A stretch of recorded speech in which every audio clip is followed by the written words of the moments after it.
Rockets flew across the Afghan capital on Monday as the United States raced to complete its withdrawal from Afghanistan, with the evacuation of civilians all but over and terror attacks fears high. US President Joe Biden has been briefed on the rocket attack at Kabul airport and operations continue uninterrupted, his press secretary Jen Psaki said on early Monday. The president was informed that operations continue uninterrupted at Kabul airport and has reconfirmed his order that commanders redouble their efforts to prioritize doing whatever is necessary to protect our forces on the ground, Psaki said in a statement. Biden has set a deadline on Tuesday to withdraw all the US forces from Afghanistan, drawing to a close his nation's longest military conflict, which began in retaliation for the September 11 attacks. The return of the hardline Islamist Taliban movement, which was toppled in 2001 but took back power a fortnight ago, triggered an exodus of terrified people aboard US-led evacuation flights.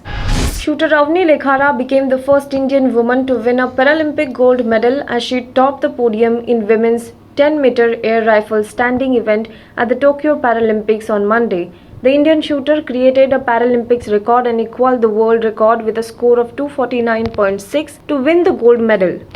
China's Quping Zhang won silver with 248.9 and Ukraine's Irina Shitnik took bronze with a total of 227.5. Lekhara was India's first Paralympic gold in shooting at the Paralympics and she equaled Irina Shaykh's world record that was set in 2018. She also became the first Indian woman to win a gold at the Paralympics. Facing flack from opposition parties for excluding Jawaharlal Nehru's image from a poster celebrating the 75th year of independence, the Indian Council of Historical Research said that the controversy over the issue is unnecessary as other posters being released in the coming days will feature the first Prime Minister. We are not trying to undermine anyone's role in the movement, the top ICHR official said, dismissing the criticism on the issue and added that the poster was one of the many released as a part of Azadi Ka Amrit Mahotsav celebrations.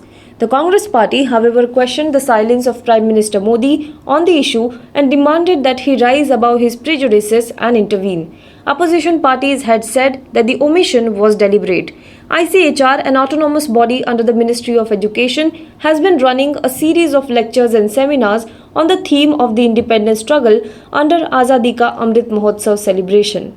Police stations across Mumbai are issuing notices and summoning Govinda Pathaks and warning them of preventive arrest and punitive action if they deny the ban on Dahi Handi. The move comes after some Dahi Handi mandals have signalled that they will proceed with the human pyramid on Gokulashtami despite COVID restrictions.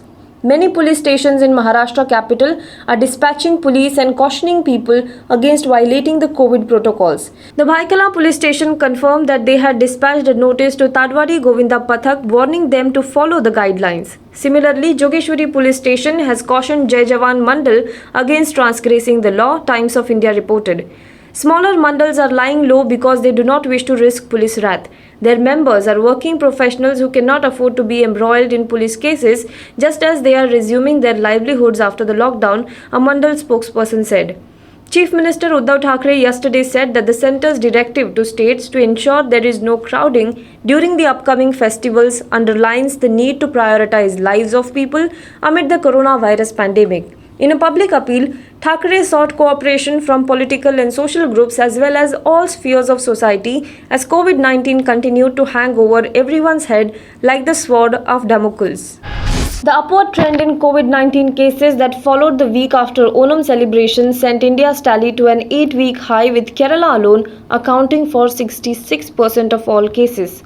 As per the data, India recorded more than 2.9 lakh COVID-19 cases in the week between August 23rd and 29th, and almost 32% jump from the tally in the preceding 7 days.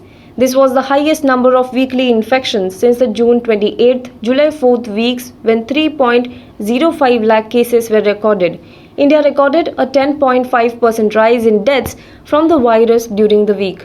Kerala single-handedly reported over 1.9 lakh cases, a massive 55% rise from the previous week's tally of nearly 1.25 lakh.